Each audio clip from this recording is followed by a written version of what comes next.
Friends, ఒక 32 ఏళ్ల అబ్బాయి ఒక 15 ఏళ్ల అమ్మాయిని ప్రేమిస్తారు. ఆ తర్వాత వాళ్ళ లైఫ్ ఎలా మూవ్ అయింది, అసలు ఫైనల్‌గా వీళ్ళిద్దరి లైఫ్‌లో ఏం జరిగింది అన్న కాన్సెప్ట్ మీదే ఈ మూవీ మొత్తం ఉంటుంది. ఈ వీడియోని మీరు ఎక్కడ స్కిప్ చేయకుండా ఎండింగ్ వరకు చూడండి. ఇక మూవీ స్టార్టింగ్ సీన్‌లో జైన్ అనే ఒక రైటర్ తన లైఫ్ స్టోరీని చెప్పడంతో మూవీ స్టార్ట్ అవుతుంది. సీన్ కట్ చేస్తే 17 ఏళ్లున్న జైన్ అనే అమ్మాయి తన స్కూల్లో హాలిడేస్ ఇవ్వడం వలన తన ఇంటికి వెళ్తూ ఉంటుంది. ఇక జైన్ ఫ్యామిలీ విషయానికి వస్తే జైన్ వాళ్ళ మదర్ ఒక స్కూల్లో టీచర్ కింద పనిచేస్తూ ఉంటుంది. అలాగే జైన్కి ఒక ఇద్దరు బ్రదర్స్ ఉంటారు. వీళ్ళిద్దరిలో పెద్దవాడు చాలా సీరియస్గా ఉంటాడు. అతని ఇంట్లో ఉన్న డబ్బులన్నీ దొబ్బేసి సిగరెట్స్ తాగుతూ మందు తాగుతూ చాలా హల్చల్ చేస్తూ ఉంటాడు. చిన్నవాడేమో ప్రతిదానికి భయపడుతూ ఎవరతన్ని ఏమన్నా గానీ అతను బాధపడుతూ ఏడుస్తూ ఉంటాడు. కానీ జైన్ వాళ్ళ మదర్కి ఆమె పెద్ద కొడుకు అంటేనే ఇష్టం. తన కొడుక్కి ఎన్నో బ్యాడ్ హ్యాబిట్స్ ఉన్నా గానీ ఆ బ్యాడ్ హ్యాబిట్స్ ని పట్టించుకోకుండా తన పెద్ద కొడుకే సపోర్ట్ చేస్తూ ఉంటుంది. ఆమె అలా బిహేవ్ చేస్తాం జైన్ కి అసలు నచ్చదు. ఎప్పుడు వాళ్ళ మమ్మీ మీద కోపడుతూనే ఉంటుంది. ఇక కొద్ది రోజుల తర్వాత జైన్ కి ఇచ్చిన హాలిడేస్ కంప్లీట్ అయిపోతాం వలన ఇక తన హాస్టల్ కి బయలుదేరుతుంది. వెళ్లే దారిలో తను ఒక రివర్ దాటవలసి ఉంటుంది. అందుకు ఒక బోట్ ఎక్కుతుంది. అదే బోట్ లోకి ఒక కాస్ట్లీ కారు వచ్చి ఆగుతుంది. ఆ కారులోంచి ఒక డబ్బున్న చైనీస్ అతను బయటికి దిగుతాడు. ఇతని పేరు వచ్చేసి టోనీ.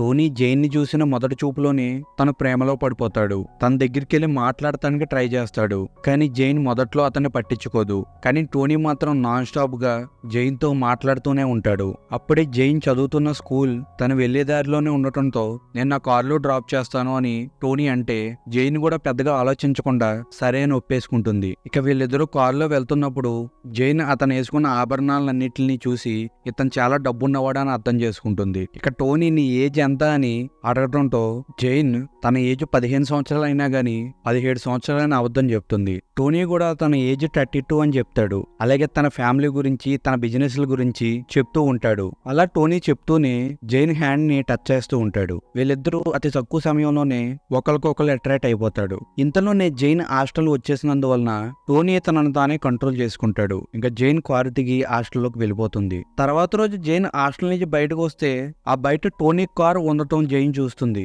యాక్చువల్ గా టోనీ జైన్ ని ప్రేమిస్తున్నాడు. జైన్ ని చూడటం కోసమే తన హాస్టల్ దగ్గరికి వచ్చి నుంచున్నాడు. ఒకవైపు జైన్ కూడా ఆ కారు దగ్గరికి వెళ్లి ఆ కారు అద్దాన్ని కిస్ చేసి మళ్ళా పరిగెట్టుకుంటూ హాస్టల్లోకి వెళ్ళిపోతుంది. జైన్ అదే రోజు సాయంత్రం బయట టోనీ ఉన్నాడేమో అని చూడడానికి వస్తుంది. కానీ బయట టోనీ కారు ఉండదు. ఇంకా తను టోనీ వెళ్ళిపోయాడేమో అనుకుని హాస్టల్లోకి వెళ్ళి పడుకుంటుంది. తను పడుకున్నప్పుడు తన నిద్రలో కూడా టోనీనే ఊహించుకుంటూ ఉంటుంది. టోనీ తను ఇంటిమేట్ అవుతున్నట్టు ఫీల్ అవుతూ ఉంటుంది. ఇక తర్వాత రోజు హాలిడే అవడంతో తను హాస్టల్లో ఆడుకుంటూ ఉంటుంది. అప్పుడే బయట టోనీ కారు ఉన్నట్టు గమనిస్తుంది. ఆ కారు దగ్గరికి వెళ్తే టోనీ తనని కారు ఎక్కించుకుని తన రూమ్ కి తీసుకువెళ్తాడు. కొద్ది సమయం తర్వాత టోనీ తన ఇద్దరి మధ్యనున్న ఏజ్ గ్యాప్ వలన జైన్ ని లవ్ చేస్తాం తప్పు అనుకుని హాస్టల్లో దించేద్దామని అనుకుంటాడు. కానీ అప్పుడు జైన్ నువ్వు నన్ను లవ్ చేయాల్సిన అవసరం లేదు, నా ప్లేస్ లో వేరే అమ్మాయి ఉంటే నువ్వేం చేస్తావో అదే చెయ్యని అంటుంది. ఇక టోనీకి జైన్ కి ఏం కావాలో అర్థమైపోతుంది. తన డ్రెస్ ని స్లోగా తీసేసి తనతో ఇంటిమేట్ అయిపోతాడు.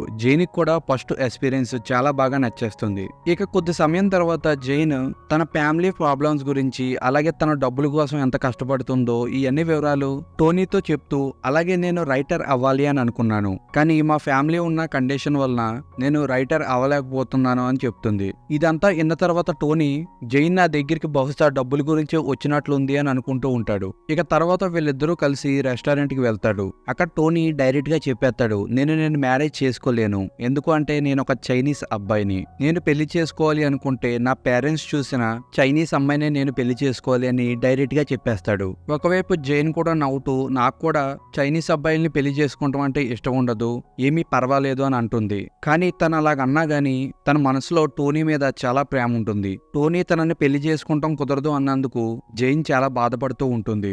ఇక ఆ రోజు తర్వాత నుంచి జైన్ స్కూల్ అవగానే జైన్ టోనీ దగ్గరికి వెళ్ళిపోయి అతనితో ఇంటిమేట్ అవుతూ ఉంటుంది. ఇలాగ ప్రతిరోజు కంటిన్యూస్ గా జరుగుతూనే ఉంటుంది. జైన్ కూడా టోనీతో ఇంటిమేట్ అవుతాం చాలా బాగా నచ్చుతుంది. ఆ ఎక్స్పీరియన్స్ చేయడం కోసం ప్రతి ప్రతిరోజు టోనీ దగ్గరికి వెళ్తూ ఉంటుంది. అలాగా చాలా రోజులు గడిచిపోతాయి. ఒకరోజు టోనీ జైన్ ని తన కారులో తన ఇంటి దగ్గర డ్రాప్ చేస్తాడు. అయితే జైన్ వాళ్ళ మమ్మీ అది చూసి జైన్ మీద అనుమాన పడుతుంది. అలాగే జైన్ ఈ మధ్యన హాస్టల్లో ఉండటం లేదు అని ఆ హాస్టల్ వార్డెన్ ఒక లెటర్ కూడా రాస్తుంది. నువ్వు హాస్టల్లో లేకుండా ఎక్కడికి వెళ్తున్నావు, నేను కారులో దింపిన అతను ఎవరు అని జైన్ వాళ్ళ మమ్మీ అడిగితే జైన్ అంటుంది, అతను ఒక రిచ్ చైనీస్ పర్సన్, అలాగే అతను నా ఫ్రెండ్ కూడా, నన్ను డ్రాప్ చేయడానికి మాత్రమే ఇక్కడికి వచ్చాడు అని అంటుంది. కానీ పక్కన ఉన్న జైన్ వాళ్ళ బ్రదర్ మాత్రం జైన్ మీద అనుమాన పడుతూ ఉంటాడు. తనతో నువ్వు పడుకున్నావు కదా అని అసభ్యకరంగా మాట్లాడుతూ ఉంటాడు. ఇక తర్వాత టోనీ జైన్ ఫ్యామిలీని ఒక రెస్టారెంట్ కి తీసుకెళ్తారు. అక్కడ టోనీ తన గురించి తన ఫ్యామిలీ గురించి వాళ్ళందరితో చెప్తూ ఉంటారు. కానీ వాళ్ళందరూ మాత్రం టోనీ చెప్పే మాటల్ని ఒక్కటి కూడా వినకుండా ఆ రెస్టారెంట్ లో ఉన్న ఫుడ్ అంతా చాలా నీచంగా తింటూ ఉంటారు. జైన్ వాళ్ళ ఫ్యామిలీ ఈ మధ్యన అలాంటి ఫుడ్ ఎప్పుడూ తినలేదు. అయితే ఇప్పుడే దొరికింది ఛాన్స్ అనుకుని అక్కడ ఉన్న ఫుడ్ అంతా లాగిచ్చేస్తూ ఉంటారు. ఇక టోనీ కూడా వాళ్ళ కరువు అర్థమయ్యి తిన్నాక మాట్లాడదాంలే అని సైలెంట్ గా ఉంటాడు. ఇక వాళ్ళందరూ తినేసిన తర్వాత తన పర్సలోంచి ఒక 2 పెద్ద నోట్లు తీసి ఆ టేబుల్ మీద టిప్ కింద పెడతాడు. అది చూసి జైన్ మదర్ ఆశ్చర్యపోతుంది. జైన్ బ్రదర్ మాత్రం వీడు షోయింగులు అని అక్కడి నుంచి లెగిచి వెళ్ళిపోతాడు. తర్వాత వీళ్ళందరూ డాన్స్ పార్టీలో ఉన్నప్పుడు జైన్ వాళ్ళ బ్రదర్ కావాలని టోనీతో గొడవాడుతూ ఉంటాడు. అలాగే జైన్ వాళ్ళ బ్రదరు అక్కడ ఉన్న వాళ్ళందరితోని చాలా అసభ్యకరంగా డాన్స్ చేస్తూ ఉంటాడు. అది చూసి టోనీకి చాలా కోపం వస్తుంది.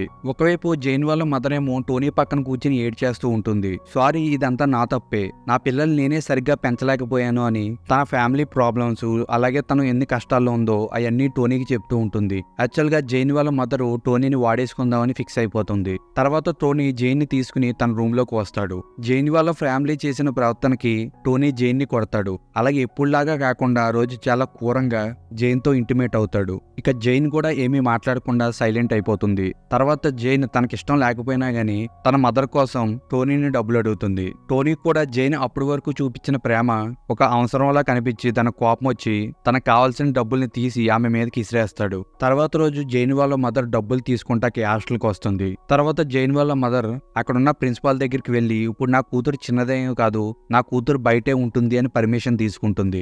ఒకవైపు జైన్ వాళ్ళ స్కూల్లో ఉండే పిల్లలందరూని జైన్ ఒక చైనీస్ అబ్బాయితో పడుకుంది అన్న విషయం తెలుసుకుని తనను చాలా చిరాగ్గా చూస్తూ ఉంటారు. కానీ జైన్ మాత్రం అవేమీ పట్టించుకోదు. ఇక ఆ రోజు నుంచి జైన్ హాస్టల్ ను వదిలేసి టోనీతోనే ఉండటం మొదలు పెడుతుంది. కొన్ని రోజుల తర్వాత జైన్ తన పై చదువుల కోసం ఫ్రాన్స్ వెళ్లాలని అనుకుంటుంది. అది తెలుసుకున్న టోనీ చాలా బాధపడుతూ తన మదర్ గుర్తుగా తన దగ్గరున్న రింగ్ ని తీసి జైన్ కి ఇస్తాడు. అలాగే టోనీ జైన్ ని వదిలి ఉండలేక తన నాన్న దగ్గరికి వెళ్లి నాకు జైన్ అంటే ఇష్టం, ప్లీజ్ నాకు జైన్ ఇచ్చి పెళ్లి చేయండి అని అడుగుతాడు. కానీ టోనీ వాళ్ళ నాన్న మాత్రం అలా నువ్వు పెళ్లి చేసుకుంటాం కుదరదు, నువ్వు పెళ్లి చేసుకోవాలి అంటే నేను చూసిన ఒక చైనీస్ అమ్మాయిని మాత్రమే నువ్వు పెళ్లి చేసుకోవాలి, లేకపోతే నువ్వు చచ్చిపోవాలి, ఈ 2 ఆప్షన్స్ నీ దగ్గర ఉన్నాయని అనేస్తాడు. ఇక టోనీ కూడా జైన్ దగ్గరికి వెళ్లి తన ఫాదర్ ఏమన్నాడో చెప్తాడు.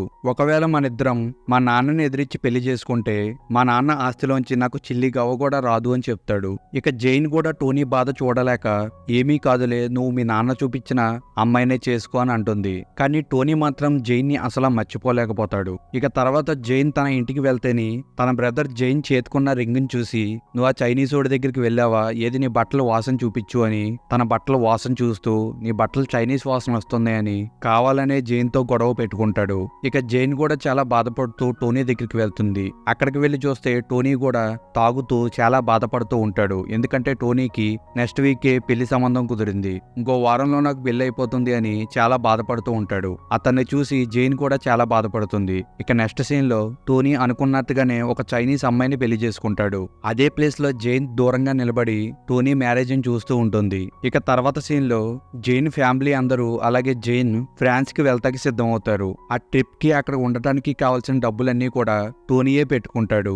ఇక జైన్ ఫ్రాన్స్ కి బయలుదేరుతూ ఉన్నప్పుడు టోనీ వస్తాడేమో అని చుట్టుపక్కలంతా చూస్తూ ఉంటుంది. అప్పుడే ఒక ప్లేస్ లో టోనీ కారు ఉంటుంది.